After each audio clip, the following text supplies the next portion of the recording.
Hi, welcome back to another development diary for Samson at Tyndalston story. Today we'll be looking at the city design and vehicle design.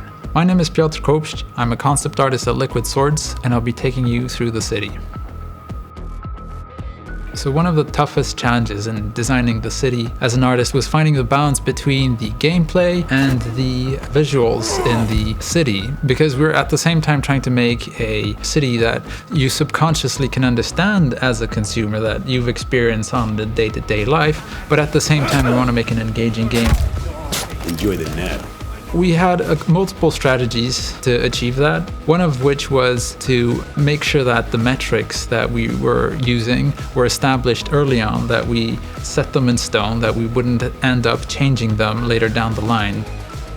So the metrics essentially are the measurements of various pieces. So the doorway has to have a specific height, a hallway has to have a specific width. If you do everything very realistic, you can have very narrow corridors, which can cause a lot of problems for either the camera which is following, or if you're supposed to have a fight there, when you shove characters, then things will start clipping into walls, everything will just start falling apart.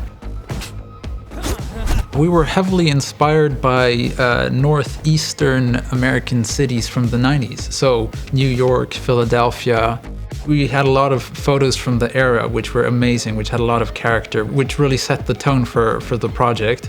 But then also we had 3 art direction pillars that really kept on going back to, and we used to filter through all the photos and the references and to inspire and to amplify the work.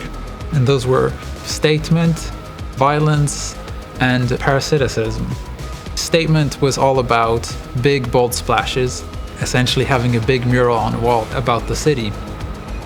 Then we had violence, which was the representation of how the city was violent, how everything had a story, that there was a person, there was a fight, things were cracked, nothing was really pristine or new. And lastly, with parasitic is the term we had for the sort of greed and the corruption in the city, that the difference in wealth inequality, just exploring those sort of themes of injustice. So I think the most exciting thing for players to find in the game is just all the nooks and crannies that we've put in a lot of love and attention into. There's a lot of areas where maybe we don't have any specific gameplay that pulls you there, but they're interesting to explore regardless. So I'm really looking forward to when people will be able to go there.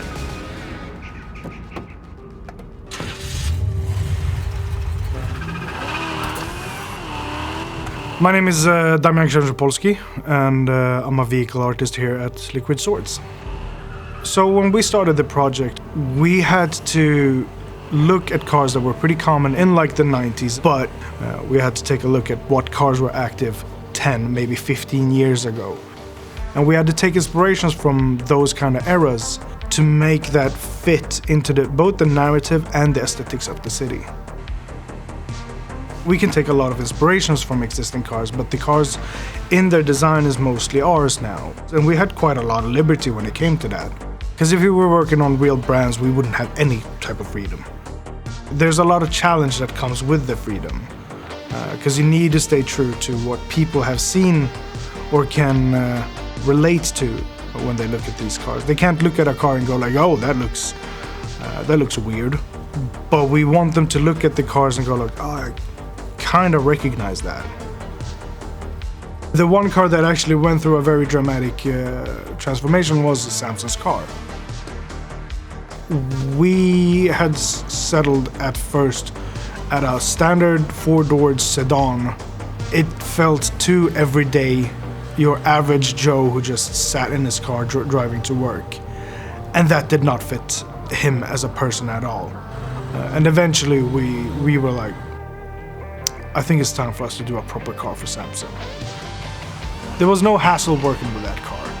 Everything was pretty straightforward, but it worked. We got it in and it just looks so differently from all of the other cars.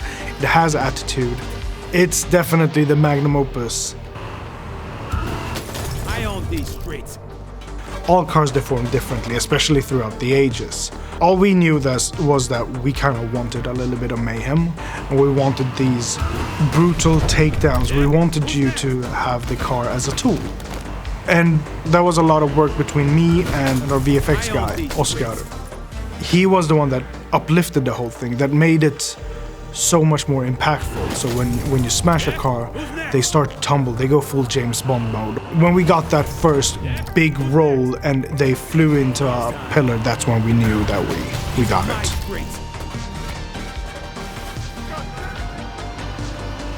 Thank you for watching. If you want to keep up to date or discuss what you've seen, join our Discord or follow us on social media.